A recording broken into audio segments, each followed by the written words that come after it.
we're at a peculiar stage of our history, and so much has been done, a lot has been done in cancer advocacy, education, and screening, but there's so much more to do. Welcome to the show. Glad you made it, let the good vibes go. Take a breath, let the stress all go. You're right on time. Welcome to the show. Every story, every step will grow. Stick around, let your true self go. It's me, get hard. Welcome to the show. Hey soft hearts and searching soul, welcome back to Meek at Heart.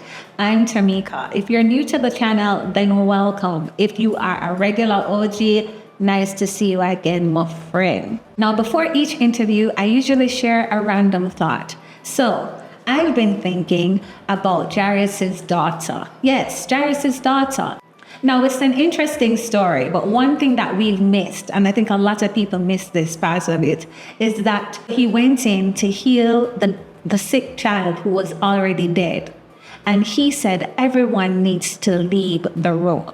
Now, I've been thinking about that sometimes in order to experience certain blessings, in order to get to a certain level in life, sometimes we have to ask certain people in our lives to leave the room, whether temporarily or permanently, in order to achieve our goal. So, who do you have in your life that may need to leave the room in order to achieve your goal? Pause for a moment and think about that. Let me know your thoughts in the comment section down below. It's me, get hard.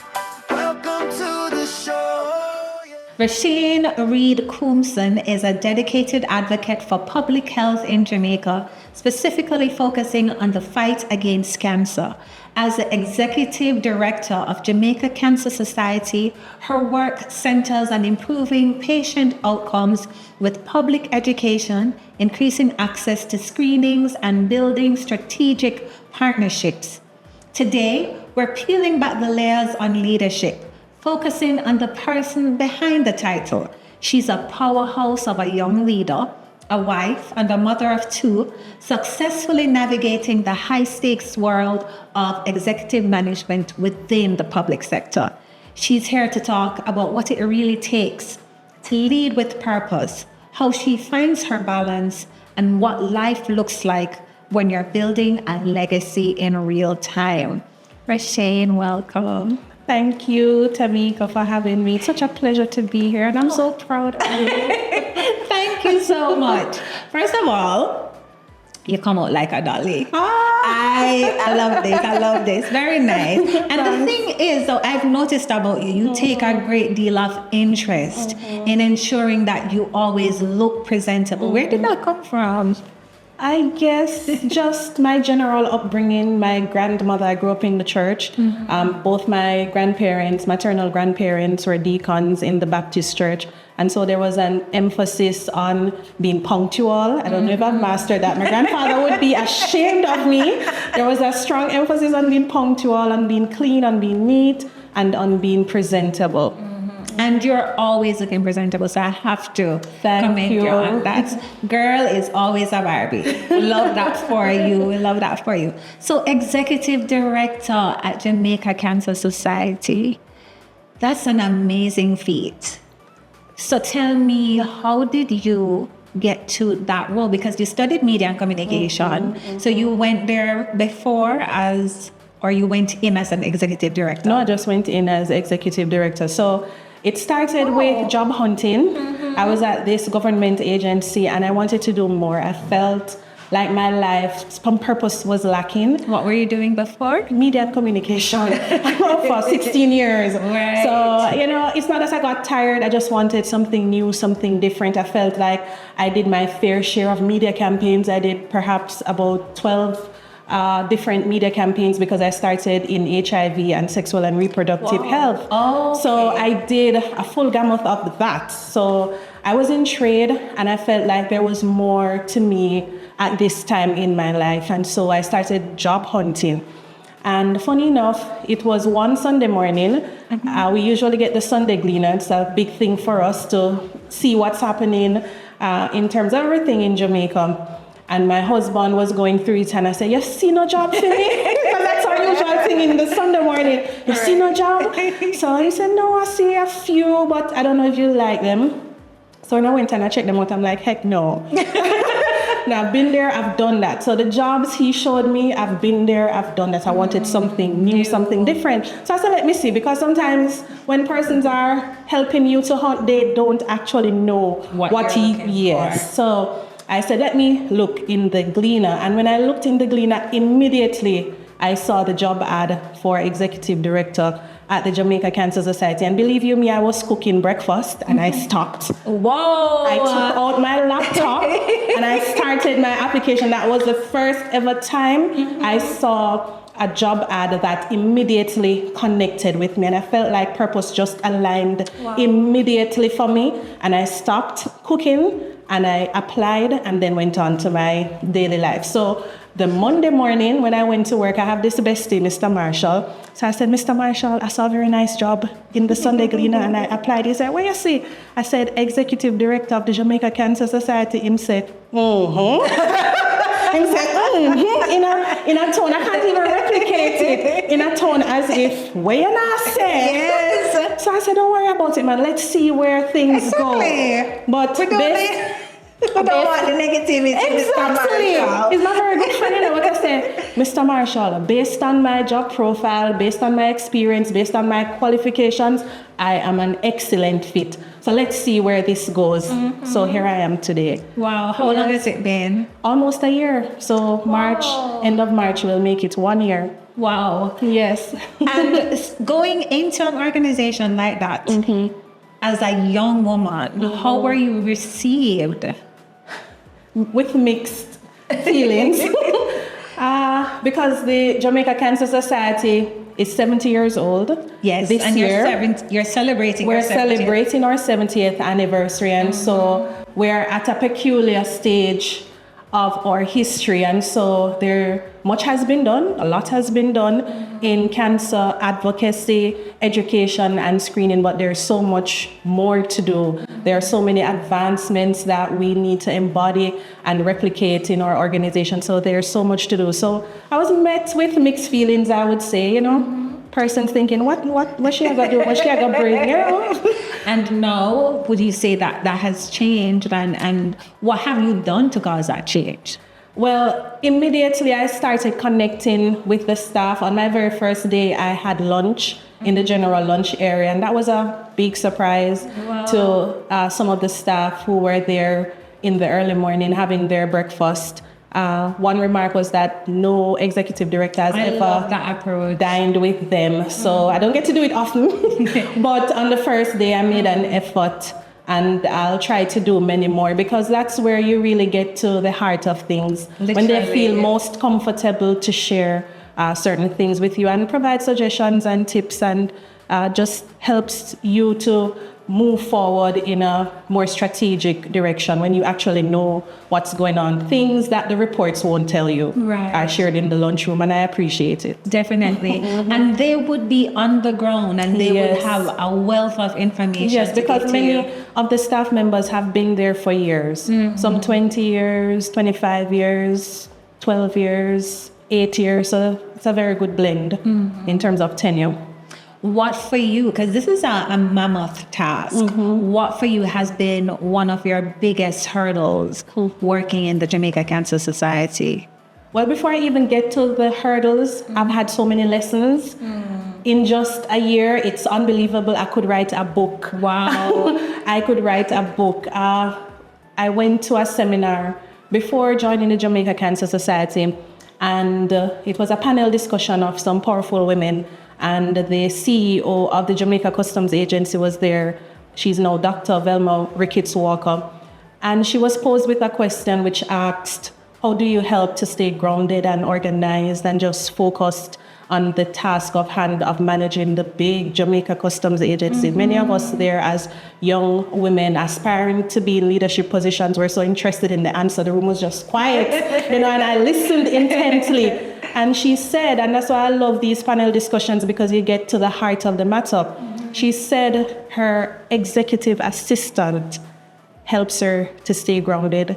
And I thought about that thing for weeks, for months. It kept playing back in my mind. I'm like, an executive assistant. They're and she very important. Very important. And she emphasized the need for a very good executive assistant. And she sang praises of hers. And she even mentioned that sometimes when she's in meetings, her executive assistant could handle family issues. For example, when her child would call needing, and the executive assistant handled that so that she could focus so on that her person meetings. is somebody that you also have to be able to trust. Yes, trust is very important. And having a good relationship helps to build trust. Yes. So for me, that was one of the key lessons. And when I went to the Jamaica Cancer Society, that just came into sharp focus for me.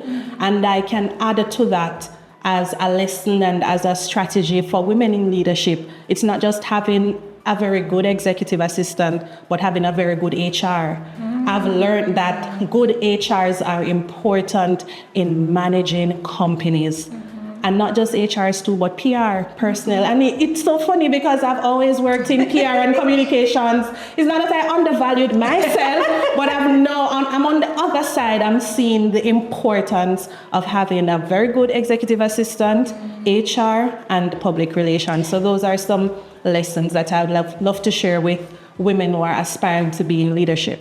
And that would make you have a greater appreciation for what you used to do. Yes. Because you're seeing it from a completely different lens. Sometimes I sit in my chair and I say to myself, when I was in PR, I was like, I was a very good employee. Not to pat myself, but sometimes you have to sometimes you have to pat yourself on the back, because nobody's gonna do it for you, They see you and you're doing well, and they're not gonna say, wow, good job. Yes. So sometimes I look at myself and like, you were such a good employee. Yeah. And no wonder you're now an executive director. Yes. It goes without saying. All right. So the Jamaica Cancer Society has been putting up clinics, right? But do you have any sort of thoughts or strategies on how you can impact rural areas and those that are more isolated?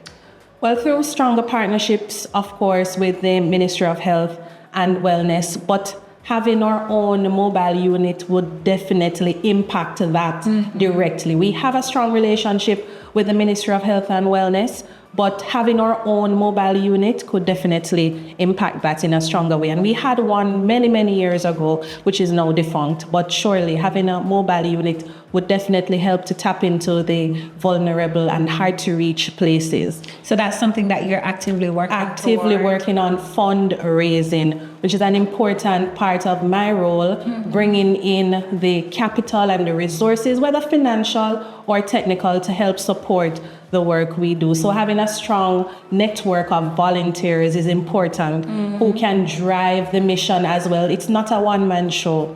So we need many other persons, survivors, those who are sympathetic to the cause. They might have someone in their family who has passed away. And we have interactions with some of those, but I just feel across Jamaica, there are many more families, there are many more people that can tap into our strength and our network and partner with us.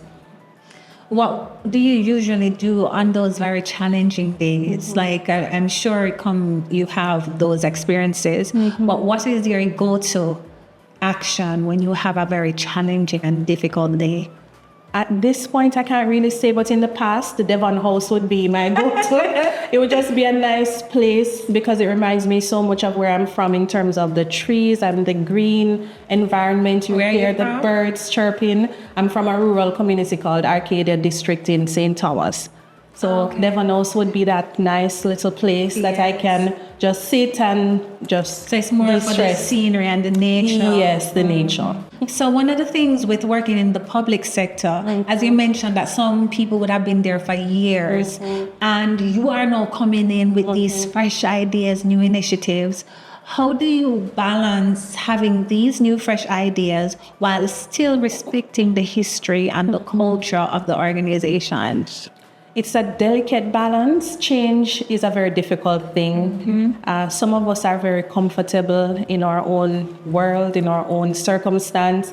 And when someone comes with something new, it threatens our ecosystem that we are so accustomed to. So it's a very difficult and delicate thing to manage. But where we are now, what I try to do is present the facts, be as open and transparent about what's happening so that they can see the need for the change, because we cannot continue in the way that we have over the last 10 years, because so much has happened since then. We had COVID, which was a big thing.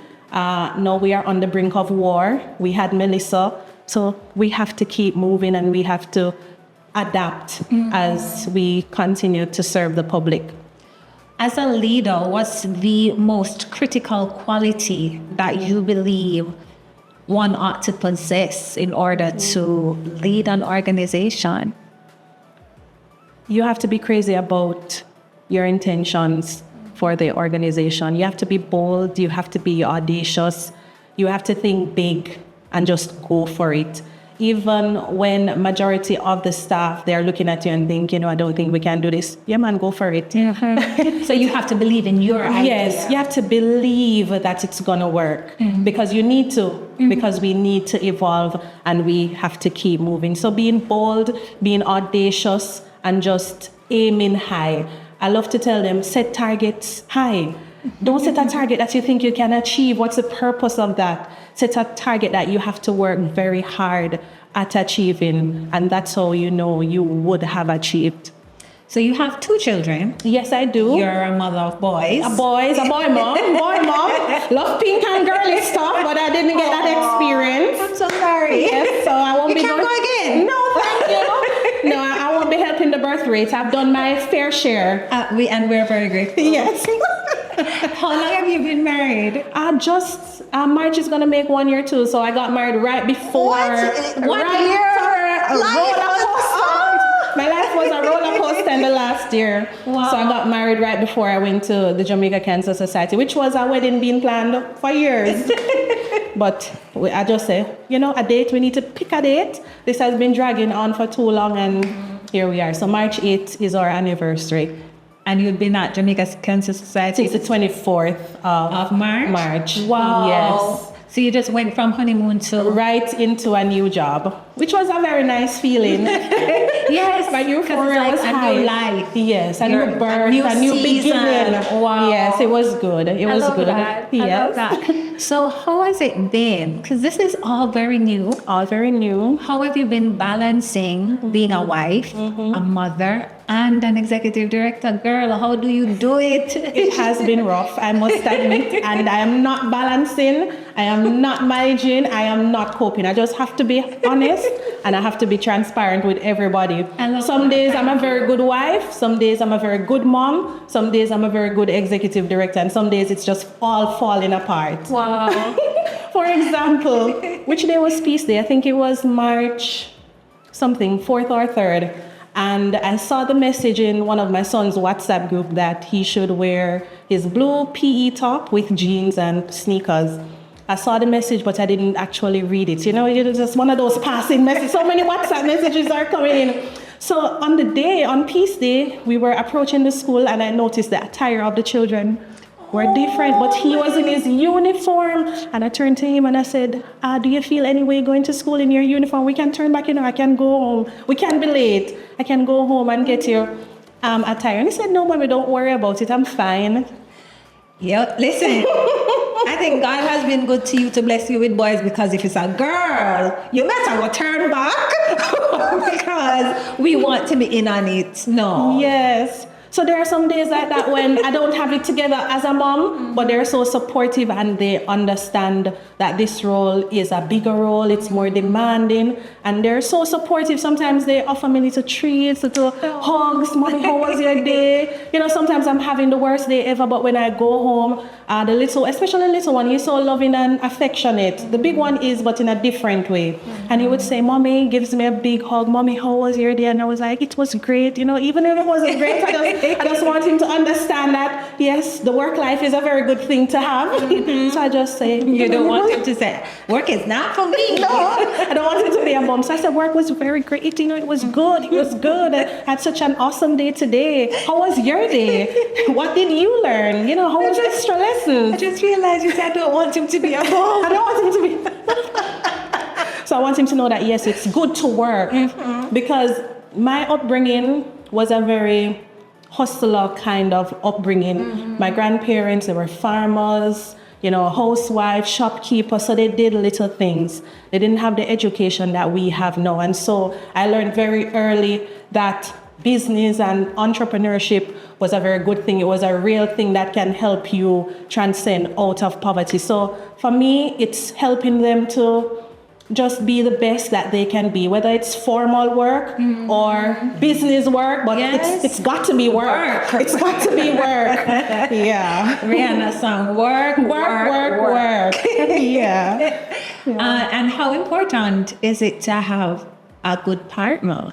Very important. For example, this morning I was supposed to drop the young one to Saturday classes. He saw that I was running late and he just took the initiative and dropped him. By the time I spin around and look, they were gone. Wow. So he helps out in so many ways because he understands too that this role is very demanding of me. It takes away from family time, and we do try to recoup and have that family time, that husband and wife time. And I enjoy the support that I get, because without the family support, trust me, it would be an impossible task. And the truth is, like I've seen you post pictures, I do think that you're doing a good job at it. You may not feel like that all the time, but I do think I see that you're still present with your children. You always try to show up and support. So commendations to you. Thank you. I think you're doing a good job. Thank you. If you could give one word of advice for young women looking to lead, what would that be? I would say be bold and audacious. Be crazy about yourself. Invest in yourself. You are your biggest investment. Continue to bet on yourself. Even when others think that your ambitions are crazy, be crazy about yourself. Be crazy about yourself, because you are valuable, you are important, and you can do it. There is nothing that we cannot do. If presented with the opportunity, we should always ensure that we can seize the opportunity. Don't let it pass by. Don't sit by and think, I don't think this is good enough for me. I don't think they'll consider me for this role or for the promotion. Be crazy about yourself. Be bold, be audacious, and go after your dreams. There are some dreams that I had that I didn't pursue. Now, looking back, I'm like, what were you thinking? You're like, I wanted to do everything. law. Wow. And I didn't get in when I started media and communication. And then years later, I said to myself, but why didn't I go back even after year one at UE? Why didn't I continue pursuing it? So pursue your goals, even if there's an obstacle. Even if you don't get in right away to the program of choice, keep at it. Don't stop. That's my advice to young Would you still females. consider a log? No, perhaps not. I've seen people my age go back and do it, but I don't know if I'm still as passionate. Yes. I find that what I do now serves me, and I find joy in it. So I don't know if there's joy in whatever area I would pursue. I think that for you, it's about purpose. Like if you feel that you're living in your purpose, then you get absolute joy from that. Because I've never had a job that I didn't enjoy. Wow. I've never had a job. And my best job to date, funny enough, it's not any formal employment, but it's cosmetology, because that's where I started. Really? Yes, I did levels 1 and 2 cosmetology at Hart School of Cosmetology in Halfway Tree. So you did this makeup? No, I didn't do my makeup. No, I didn't do my makeup. I didn't specialize in makeup. Okay. So what I did, I specialized in like relaxing, cutting, etc. So do you do that? Not much now, but while I was a student, I did it a lot, to the point where I didn't go to a lot of my classes. Wow. So when I completed university, I had enough money to pay off my student loan. Yup. And that was my best job to date. And people ask me, would you go back and do it? In a heartbeat. If I get some money right now, give me a couple millions right now, I set up a salon right now. It's a good thing, John. Yeah, man, it's fulfilling to see women feeling happy about themselves, especially in the era that we are in now. You want to be beautiful, you want to be confident, and looking good helps you with confidence. So that has been my best job to date, but all my other jobs, I have enjoyed them. Wow. No regrets. No regrets.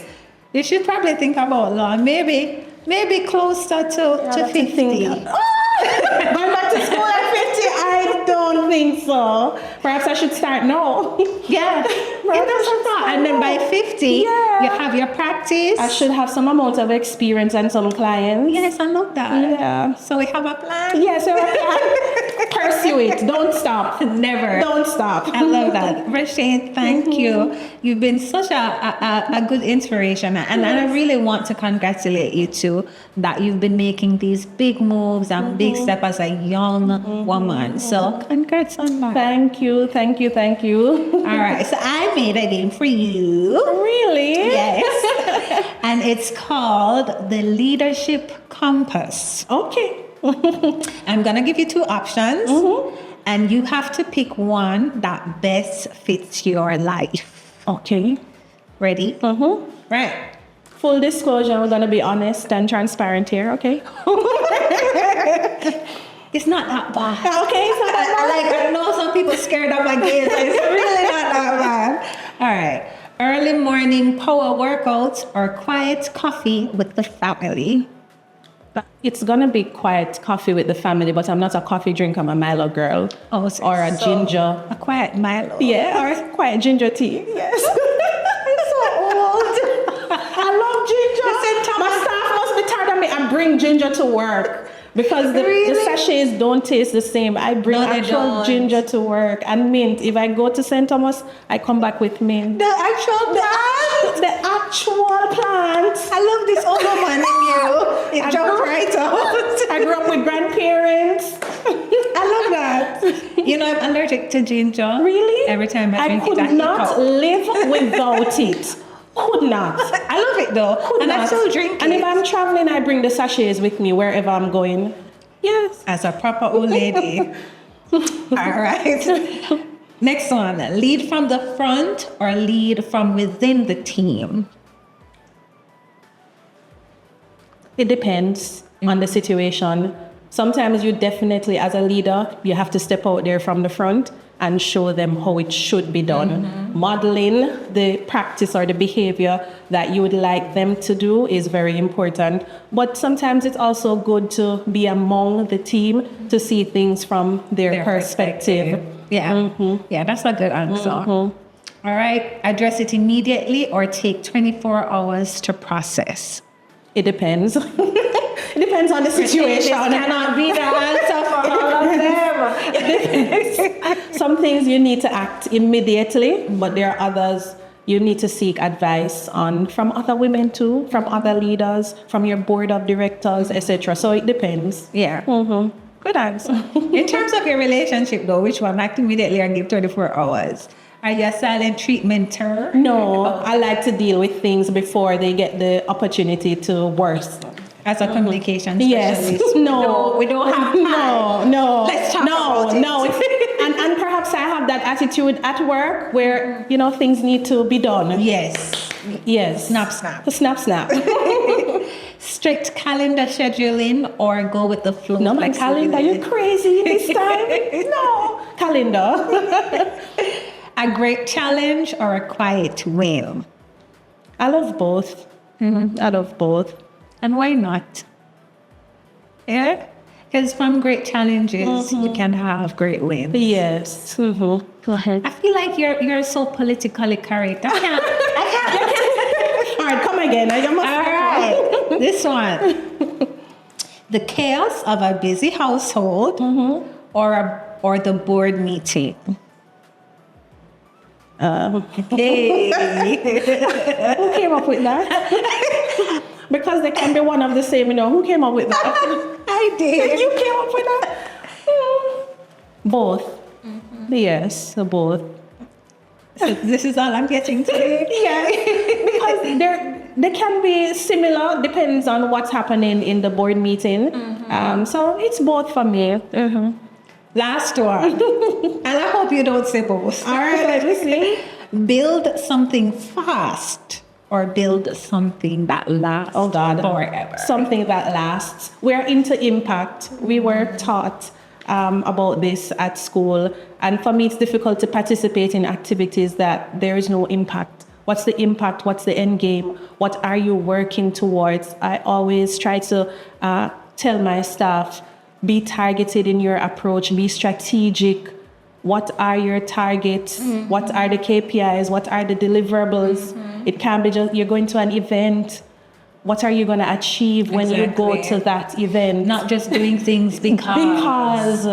So for me, being a part of something that is impactful is very important to my existence and my purpose in life. If there's no impact in it, I cannot be a part of it.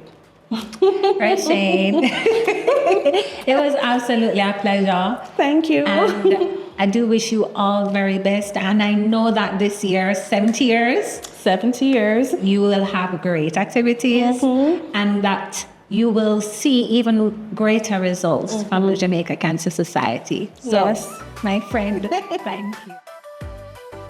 Remember to like, comment, and subscribe so that you'll be the first to know when we post new content.